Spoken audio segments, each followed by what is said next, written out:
Muy bien, pues sean todos bienvenidos. Vamos a iniciar con la palabra del día de hoy.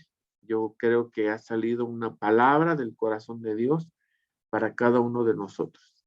Y sé que va a ser de mucha bendición esta palabra. Yo pensaba que la primera predicación iba a traer como mucha euforia, mucho fuego, mucha promesa, pero también creo que a veces eh, muchos líderes, muchos pastores, pues sí, muchos líderes, como que a veces se nos va un poco la onda en que eh, llevamos a un grado, a un punto el tema de declarar como una orden a Dios, como una obligación a Dios, eh, como que rompe la línea de la fe y hablan acerca de la prosperidad. Es que este año va a ser el año de la mayor prosperidad y yo me pregunto si todos esos líderes dedican tiempo a su iglesia para fortalecer su espíritu, para fortalecer su fe. Porque déjame decirte que tú no vas a prosperar, no vas a prosperar si tu espíritu no está fortalecido. ¿Y en qué sentido la prosperidad? Yo no veo la prosperidad solo como tener dinero o como ganar más. La prosperidad la veo cuando empiezas a tener días de paz contigo mismo o contigo misma, cuando empiezas a reconciliarte con tu familia, cuando no te peleas por todo, cuando no vas odiando en el tráfico a todos los choferes. La prosperidad viene, sí, en parte con la economía, sí, la prosperidad viene en parte con los bienes, pero no porque estrenes carro quiere decir que eres próspero. No porque llegues a un nuevo trabajo quiere decir que eres próspero. No porque te compres un terreno o una casa. No. Recordemos que la riqueza que Dios da es una riqueza en la cual Dios no añade tristeza. Entonces, algo bien importante que no se nos debe de olvidar, que cuando hablen de prosperidad, tú tienes que ser un hombre o una mujer feliz. Y yo quiero preguntarles sinceramente, si asocian la prosperidad con la felicidad, con la paz, tú no eres próspero ni próspera si no hay paz en tu corazón. No se dejen engañar. No porque pongas una frase en el Facebook de que este año es el año de la prosperidad, eso quiere decir que va a ser próspero. No. Sí se tiene que trabajar los temas de prosperidad y sí se tienen que hablar los temas de prosperidad, pero también se tienen que hablar esos temas en donde Dios no te da más porque si no te pierdes. Dios te quiere prosperar, pero imagínense que Dios le da mucha lana a Pepe y le da tanta lana que de repente Pepe se olvida de Dios y ya no volvemos a ver a Pepe porque Dios lo prosperó tanto que se fue a vivir a otro lugar y compró sus vacas, sus caballos y ahora es un gran productor de carnes del norte y exportador de...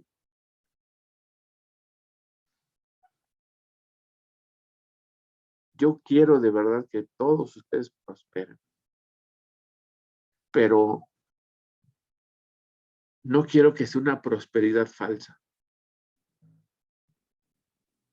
La vida del cristiano, quiero que sepan esta parte, la vida del cristiano tiene que ser sostenible,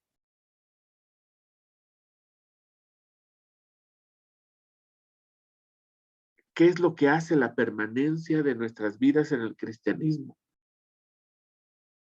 Los valores, los principios, la intimidad con Dios. Porque si en una de esas llegas a tener mucho, pero perdiste los valores, no solo te va a ser de la iglesia, te va a ser de tus hijos, de tu esposo, de tu esposa. Por eso, cuando veo letreros, anuncios de que hay alguien que está orando y publican esa oración de gran prosperidad, yo les preguntaría, ¿de qué le sirve a una persona tener tanto dinero si va a perder a su familia, a sus hijos, si va a perder su fe? ¿De qué le sirve? Si va a ser una explosión, una llamarada y de repente, ¡pum!, se esfumó. En la vida de los cristianos hay muchos tiempos de soledad, de amargura, de tristeza, de miedo. Y esto no es pecado. No es pecado sentir amargura, tristeza, soledad, miedo. Los grandes personajes de la Biblia lo han sentido. Y me dio mucha curiosidad que el Padre el día de hoy me trajera la vida de Elías para que fuera nuestra primera predicación. Elías era un hombre que amaba a Dios y que hablaba con Dios y que escuchaba a Dios. Elías, en la tradición cristiana, es conocido como el profeta del fuego. No sé cuántos han escuchado un canto que dice 450 profetas alababan a Baal en alta voz. Baal, Baal, Baal, mándanos fuego. No sé si lo han escuchado, pero es de esos cantos de la vieja escuela. Resulta que en una ocasión los profetas de Baal retaron a Elías, o Elías a los profetas de Baal. Pero la cosa es que hubo un día en que Elías les dijo, aquí hay de dos, o más bien aquí hay de una. O su Dios es el bueno, o el mío es el bueno, pero no puede haber uno, no puede haber dos. Uno de los dos es el más grande. Y los profetas aceptaron el reto. Pusieron un altar, los profetas de Baal. Y del otro lado, Elías puso un altar para Jehová. Y entonces les dijo Elías, empiecen ustedes, háblenle, grítenle y díganle a Baal que mande fuego del cielo. Si Baal manda fuego del cielo, ya, me rindo, mátenme, háganme lo que quieran. Ya, entenderé que su Dios es el mero mero. Pero les aseguro que mi Dios es el bueno.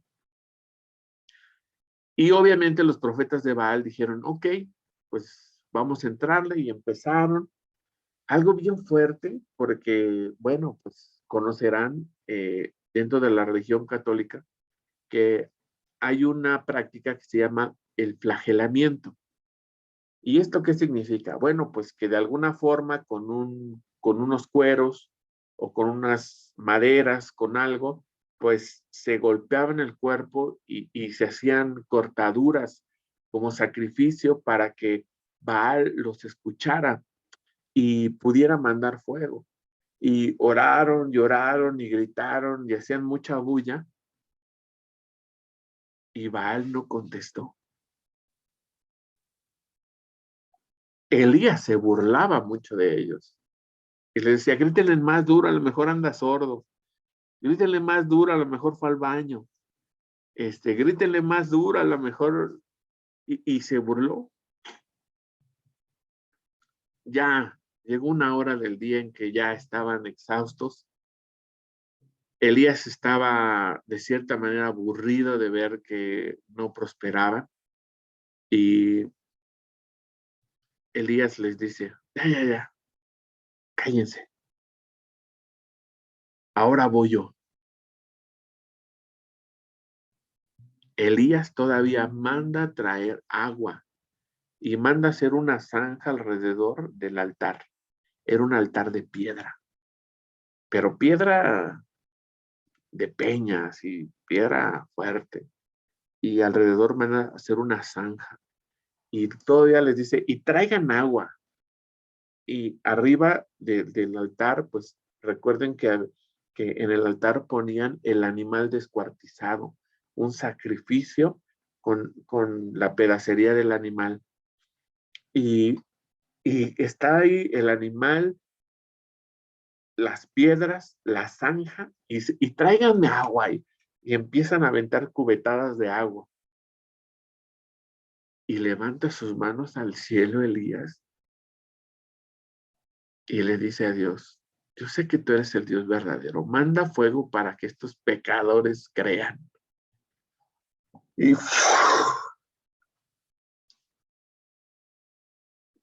cae un fuego abrasador. Y no solo, dice la Biblia, la descripción de este evento, dice que no solo el fuego consumió el sacrificio, sino que el fuego era tan fuerte que consumió las piedras.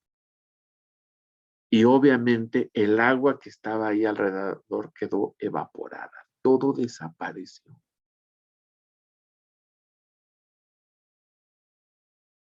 El canto habla de 450 profetas. Eran más o menos 900, un poco más de profetas.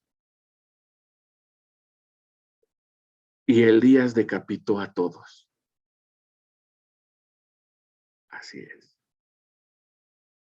Les quitó la cabeza por ser falsos profetas. Aleluya. Aleluya.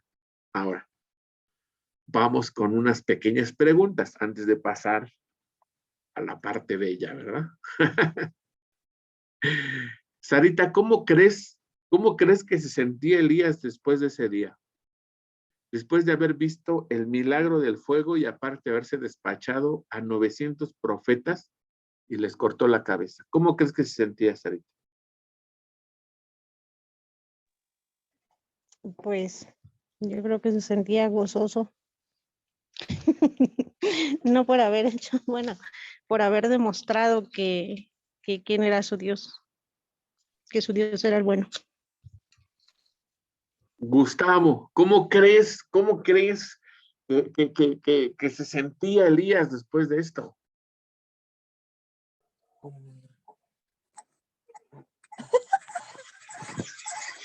Ay, apágala.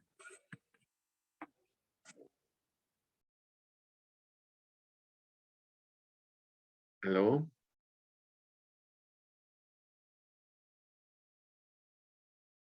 Sí dije Gustavo, ¿eh?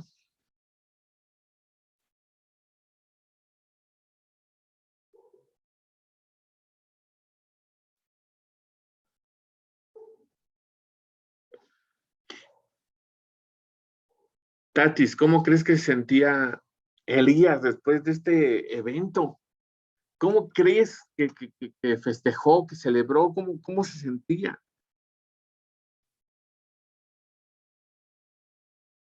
¿Dijiste José o Tatis? Tatis.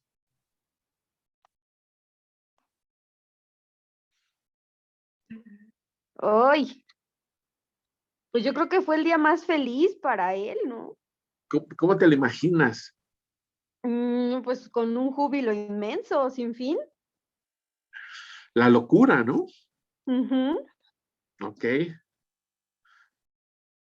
Pepe, ¿cómo te imaginas al Elías después de ese día de esa victoria, de esa demostración de poder, ¿cómo te lo imaginas? Pues sobre todo muy confiado, porque por eso se burlaba, por eso sabía que lo que Dios era capaz, pero sobre todo tenía una enorme confianza en el Dios en el cual había clamado. Amén, amén. Fíjense qué hermosa palabra acaba de utilizar Pepe. Habla acerca de la confianza. Claro, tenía una fe porque Dios escuchaba a Elías y Elías escuchaba a Dios. Déjenme decirles que matar a 900 profetas degollados, decapitados, no es cualquier cosa. Pero Dios le había entregado la vida de todos esos profetas, porque eran profetas falsos, eran profetas que no agradaban a Dios. Y el poderío, la fuerza y toda la potestad de la diestra victoriosa de Dios estaba sobre Elías. Toda la gracia, el poder, la hermosura, la belleza de Dios estaba manifiesta en ese gran milagro. Ahí estaba, ahí estaba. Todos podemos imaginar a un Elías invencible, ¿verdad? Pues aquí inicia esta historia.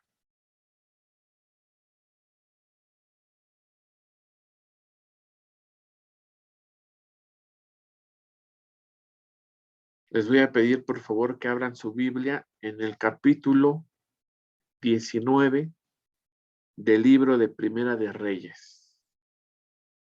Primera de Reyes, capítulo 19.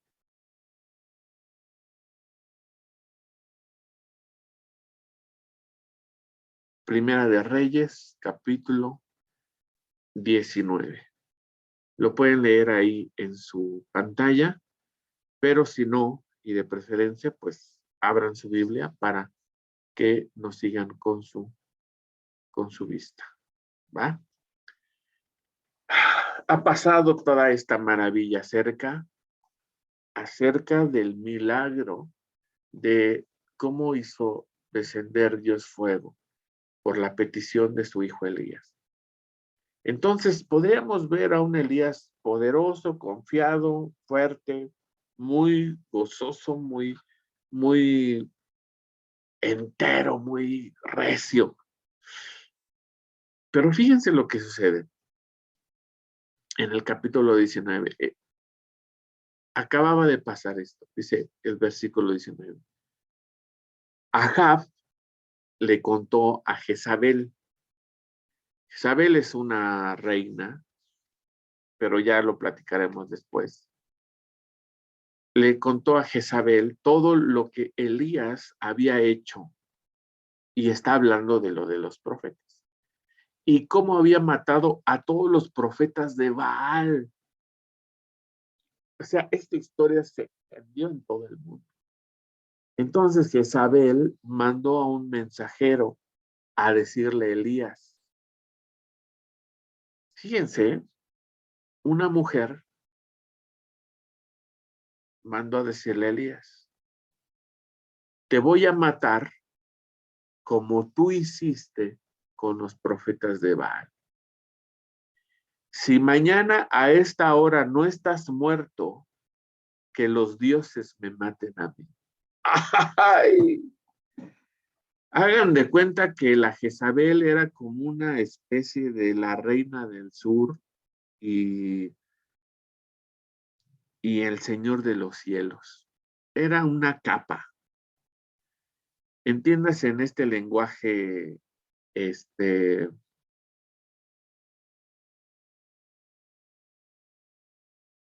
traquetero. Le manda una amenaza, pero yo me hago esta pregunta. ¿Cómo es posible que esta mujer se atreva a amenazar a un hombre que escucha a Dios? Versículo 3. Cuando Elías supo esto, se asustó tanto que huyó a Berseba. ¿Qué? Si me asombra que Jezabel tenga los pantalones para amenazar a Elías, me surge más la duda, ¿por qué Elías tiene miedo? ¿Por qué se asusta Elías? Fíjense, en el territorio de Judá, dejó a su ayudante en Jezreel y anduvo por un día en el desierto. Después se sentó debajo de un arbusto y fíjense cómo estaba Elías. Y estaba tan triste que se quería morir. Anótale ahí, Elías tenía depresión. Elías había entrado en un proceso de depresión. El mismo hombre al cual Dios le había concedido ver y experimentar el fuego del tercer cielo, aquel hombre que había decapitado a 900 profetas, ese mismo hombre al día siguiente estaba temblando de miedo, depresivo y con ganas de morirse. Fíjense cómo era la oración de Elías. Le decía a Dios, Dios, ya no aguanto más. Quítame la vida, pues no soy mejor que mis antepasados. Versículo 5. Después se acostó debajo del arbusto y se quedó dormido. Uno de los síntomas claves de la depresión es el sueño. El sueño o el dormir es lo más cercano de la experiencia de la muerte que tenemos los seres vivos.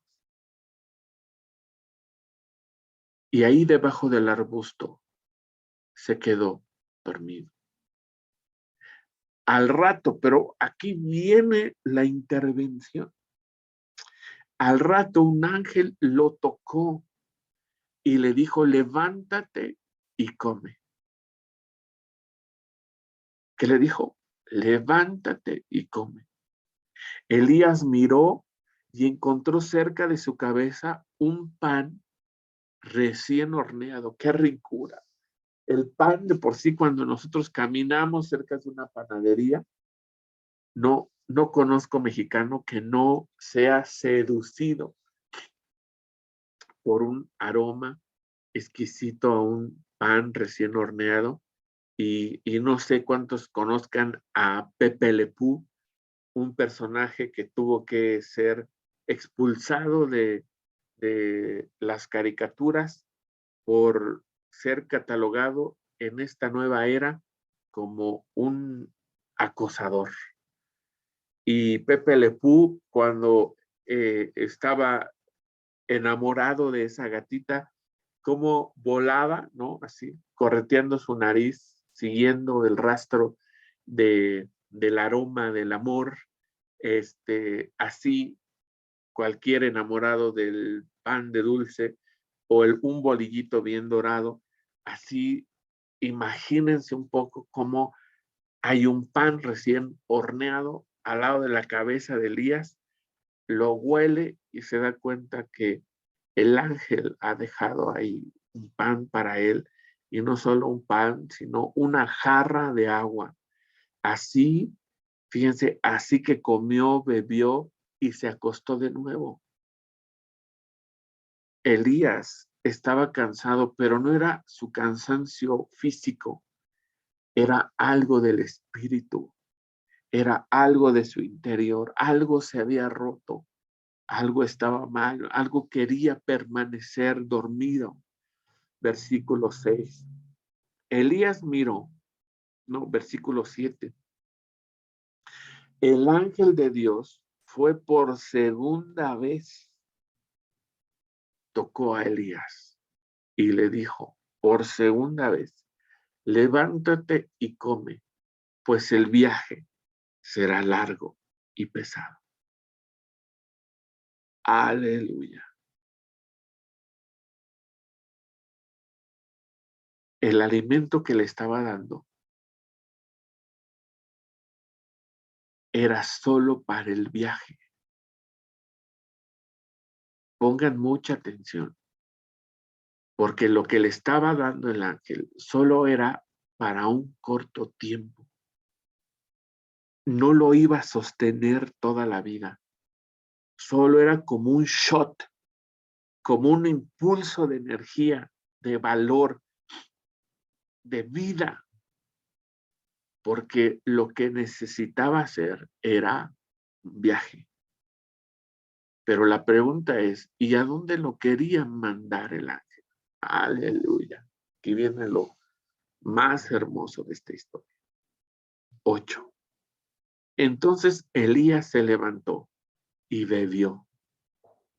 Esa comida le dio fuerzas para viajar durante 40 días. Para los que son expertos en Dragon Ball, hagan de cuenta que se comió unas semillas del ermitaño. Los que tengo oídos oigan. Los que no, confórmense con entender que le dio 40 días de fuerza, de día y de noche. Hasta que llegó al monte Oreb. ¡Aleluya! ¿Qué monte? Sí, al monte Oreb. Yo creo que algunos, los que ya son más letrados en la Biblia, entenderán a dónde lo está mandando Dios. Un monte en el cual Moisés ya había estado. Esa es una pista, ¿eh? Hasta que llegó al monte Oreb, que es el monte de Dios. Amén. Como ven, hemos abarcado casi un capítulo de la Biblia. Prácticamente ya podremos rayar el capítulo 19 de Primera de Reyes. Y lo que sigue es el ejercicio de profundidad. Vamos al siguiente. Para los que están anotando o tomando notas, son 3 puntos de profunda reflexión. Y quiero que se queden con esto en su corazón. Dios me ha hablado que hay personas en la iglesia que están experimentando miedo o temor. No predicaría esto si no me hubiera convencido que el Padre necesitaba hablar de esto con nosotros. Me incluyo. Que pese a que hemos visto la mano de Dios, la provisión de Dios, la sanidad de Dios, a veces llega alguien y nos dice un comentario y nos desinflamos horrible. Y entramos incluso en depresión. Porque a veces le damos más peso a la voz de un hombre o de una mujer, así sea un médico, un especialista, un abogado. Le damos el poder, como Elías le otorgó a la voz de Jezabel.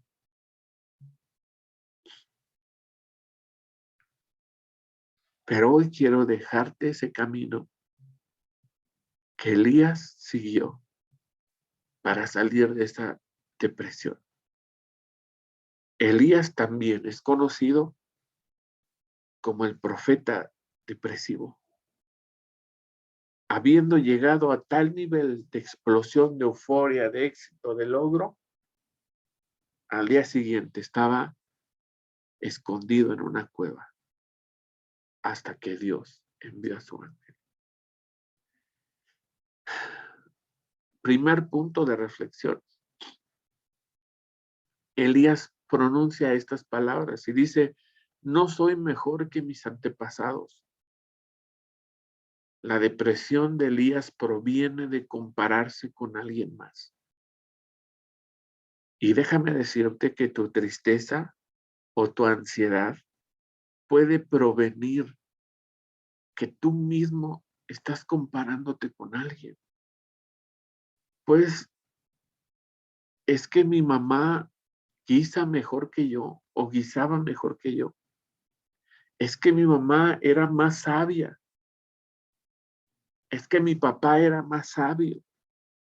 Es que mi papá o mi mamá siempre tenía dinero, recursos. Es que, y a veces la comparación puede venir de los padres, y aquí es importante, yo quiero mencionarlo porque es algo que nos puede traer grandes problemas, sobre todo a los padres. Cuando tú le dices a tu hijo, es que tú tienes que ser como tu hermano. Ay, si tan solo fueras como aquel niño, si tan solo te portaras como aquel joven, si fueras un esposo como tal, si fueras una esposa como tal, si fueras un estudiante como tal, eso no le ayuda a nadie. Yo te pido que no lo vuelvas a hacer. No compares a nadie con nadie. Y ese es solo uno de los caminos de la comparación.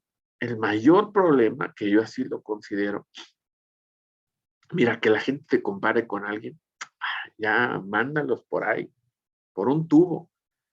Ese es el problema de ellos. El problema es que tú te lo creas.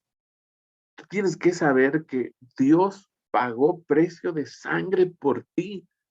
Eso te hace un ser único y amado. A mí el mayor problema es que tú te compares con alguien más. Y puede ser que sean hombres y mujeres de gran influencia, hombres y mujeres de Dios. Pues aunque sean hombres y mujeres de Dios, yo no puedo llevar mi vida a compararme con Richard. Richard es Richard y tiene dones y ministerios y tiene cosas que él tiene que hacer, pero ni yo le puedo ayudar ni él me puede ayudar a mí, porque son cosas que Dios puso en mí, así como cosas que Dios puso en él. Me inspira, quiero imitarlo, quiero honrarlo, pero no por eso debo o puedo caer en una comparación. Y de aquí provienen muchos problemas. Así es que si has sentido depresión o ansiedad, en el nombre de Jesús, en el nombre de Jesús, rompe con cualquier tipo de comparación, ni siquiera contigo mismo. Como cuando quien dice, es que yo antes corría más rápido, es que yo antes sanaba más rápido, es que yo antes cargaba tanto, es que yo antes ganaba yo tanto, es que yo antes, y tú mismo, tú misma te estás comparando. En el tema de los enamorados, imagínate que a tu enamorado o a tu enamorada se le ocurriera compararte con un amor anterior. No, pues te rompe, ¿no? Es que no besas tan rico como aquella. Es que no abrazas tan rico, es que no te comportas, no eres tan caballeroso, ¿no? Oh, sería la locura. Si algo les puedo pedir, es no comparen a nadie, pero tampoco se comparen con nadie. Punto número 2. A Elías se le olvidó una cosa,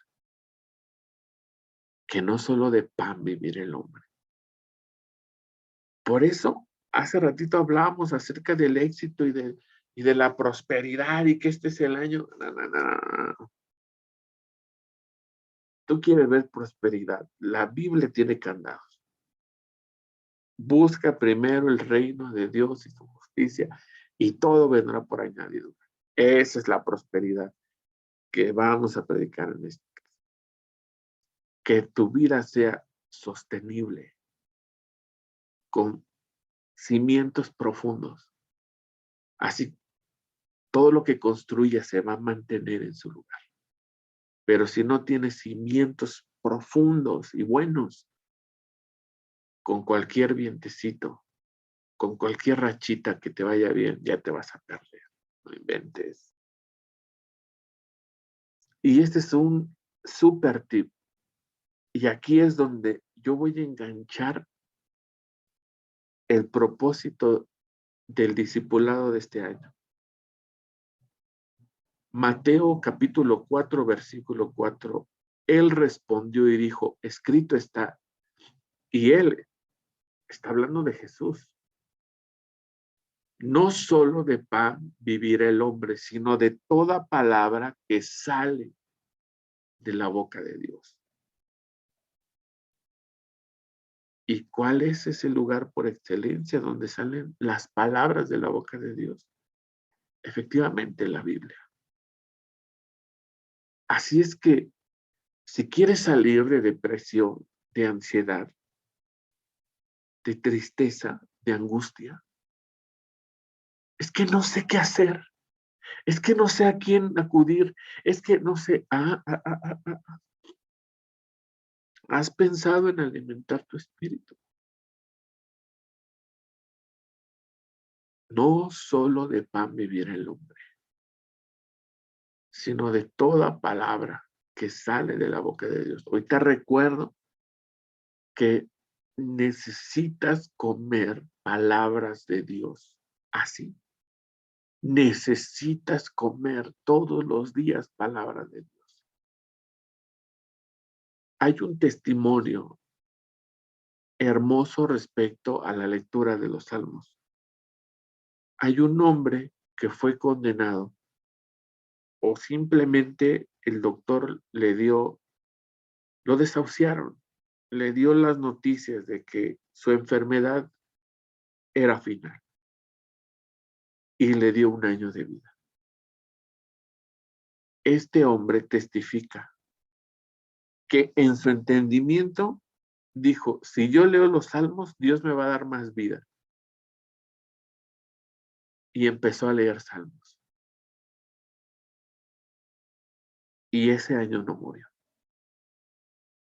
Y cada vez que leía y terminaba el libro de los salmos, su salud se recuperaba. No se los digo como un método mágico, no. Esto solo funciona si tienes fe. Porque no solo de pan vivirá el hombre. Y este hombre se convirtió en un especialista del libro de los salmos. Es un gran testimonio que compartieron en una ocasión en un Profetas ahí en Monterrey.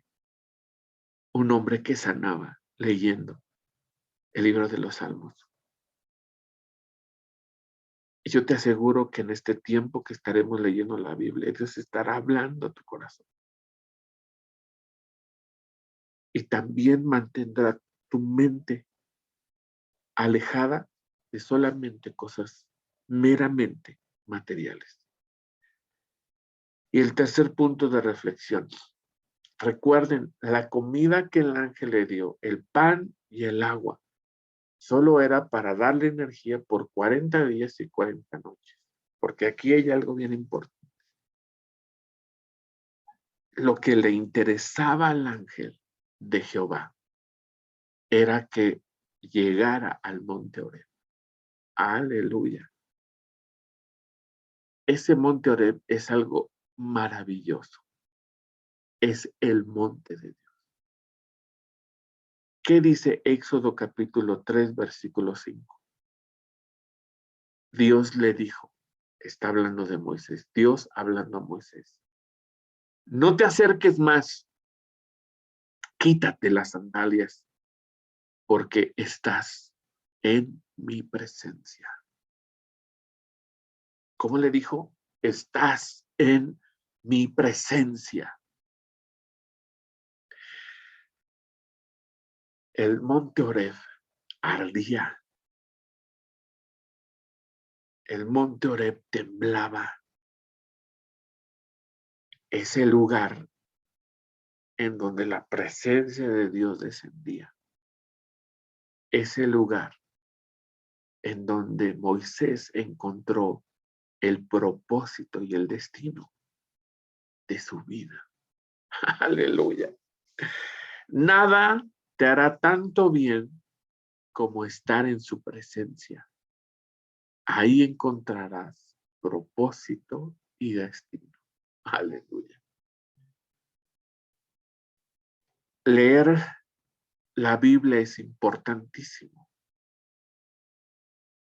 Congregarse es importantísimo. Pero en esas profundidades, pasar tiempo con Dios, en oración, en su presencia, es el lugar en donde Dios compartirá contigo el propósito de tu vida y tu destino. Es lo que hizo de la vida de Elías sostenible. No el pan, no esa agua, no los milagros, no los 900 decapitados, no. La vida de Elías cobró un propósito y un destino y una firmeza para el resto de sus días después de la visita del Monte Oreb. Es algo hermoso, porque después de esa visita, Elías culmina su formación. Y a partir de ese tiempo, él da a luz a un aprendiz que hará el doble de milagros que Elías. Desde ese tiempo, Eliseo ya se estaba formando espiritualmente en el vientre de Elías. Elías es el profeta del fuego, sí. Elías es el profeta poderoso que hace descender fuego, sí.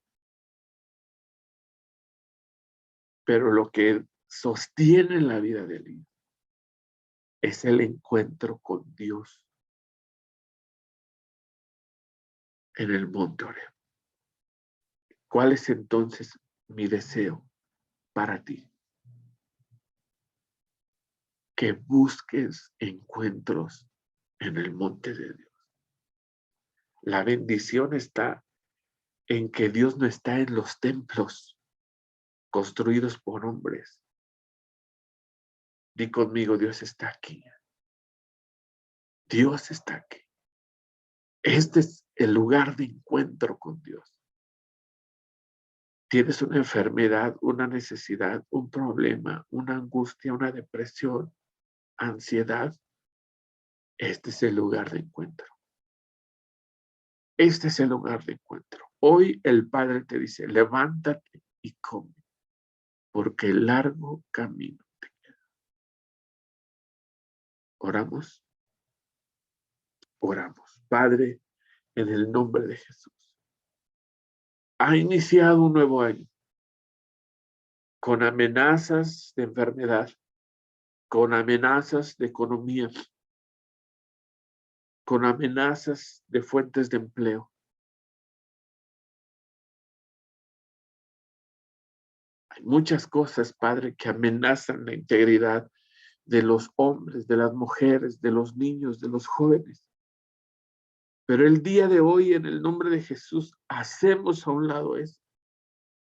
Te pedimos, Padre, que vengas aquí, a este lugar. Es tu lugar. Aquí es donde está tu trono. Aquí es donde está tu lugar especial. Y en el nombre de Jesús, Espíritu Santo, te pido que vayas a cada lugar, cada corazón que necesita ese encuentro en el Oreb, donde está tu presencia, donde está tu amor, donde está, Padre, tu cobertura. Hay cosas que pueden producir en nosotros miedo, temor, angustia, pero ni la enfermedad, ni la tristeza, ni lo alto, ni lo bajo, ni lo creado por el hombre podrán separarnos de tu amor. Bendice esta casa, Padre. Bendice a cada mujer. Bendice a cada hombre que esté pasando por circunstancias difíciles, circunstancias que pueden hacer dudar de que tú estás con nosotros, circunstancias que nos pueden hacer dudar pese a que hemos visto milagros, provisión, hemos visto, Padre, tu mano moverse a nuestro favor. Perdónanos si en medio de todo eso algún titubeo de nuestro espíritu te ofende. Perdónanos, Padre. Pero el día de hoy hemos encontrado una ruta que tiene que ver con el comer para tomar fuerzas. Pero que el punto crucial es la intimidad contigo. Que esta palabra quede grabada en nuestros corazones. Amabas tanto, Elías, como nos amas a nosotros. Por eso enviaste a tu ángel. Iglesia, el Padre no va a escatimar enviar ángeles para rescatar a sus amados. Pero escucha bien esto. El Padre aún más lejos fue al enviar a su propio Hijo para que tuviéramos vida y vida en abundancia. Que esta vida permanezca en ti, iglesia. Que esta vida permanezca en tus hijos. Que esta vida recorra tu economía, tu trabajo, tus finanzas. Que esta vida que Dios nos dio a través de su Hijo llegue a todas las áreas de tu casa. Y que la presencia de Dios misma expulse el miedo, la tristeza, la soledad, la depresión, la ansiedad. Que tu sistema inmunológico pueda percibir la presencia de Dios. Hoy te bendigo, iglesia. Y que esto sea abonado a tus cimientos para que seas una iglesia fuerte, sostenible, como el hombre sabio que construyó su casa en tierra firme y no en la arena. En el nombre de Jesús te bendigo, iglesia. Que la presencia de Dios nos acompañe en este inicio de año y en todos los planes que Dios tiene para nosotros. Gracias, papá, por todo. En el nombre de Jesús. Amén y